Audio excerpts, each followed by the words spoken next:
Administration, we have sent billions to Ukraine to protect their borders, even as we have opened our own to the world.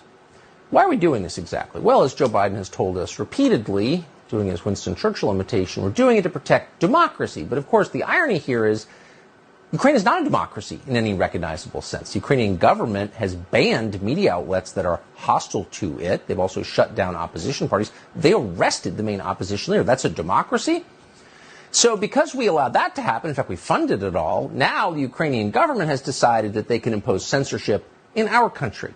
The Ukrainian government has issued a blacklist of so-called Russian propagandists, Americans. That list includes Rand Paul, Senator Rand Paul of Kentucky, Tulsi Gabbard, who's serving in the U.S. military, and Glenn Greenwald, among many others. So we thought we'd speak to a couple of them. Starting off tonight, Glenn Greenwald. He's an independent journalist. His work is on Substack, among other places. Glenn, thanks so much for coming on. So you're being blacklisted by the Ukrainian government, which is a beacon of democracy. Tell us how this works. Yeah, I mean, I thought President Zelensky had a war to run. Apparently, he has a lot of time to watch the Morning Joe show on MSNBC, where they sit around for hours accusing everybody they want to discredit of being a Kremlin agent and teaching American liberals how to do the same. You know, it's easy to mock, but it's actually quite outrageous, Tucker. The Ukrainians have a conflict with this neighboring country in Russia. They're totally free to pursue whatever war policies they want. They can fight Russia for the next 10 years if they choose.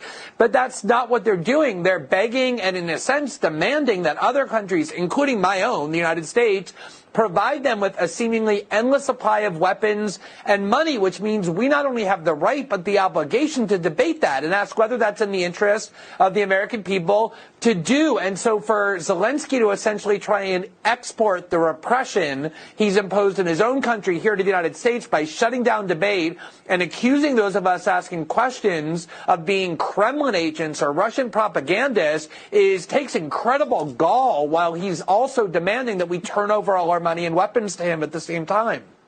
This is the guy George W. Bush described as the George Washington of our age. I haven't heard really anybody in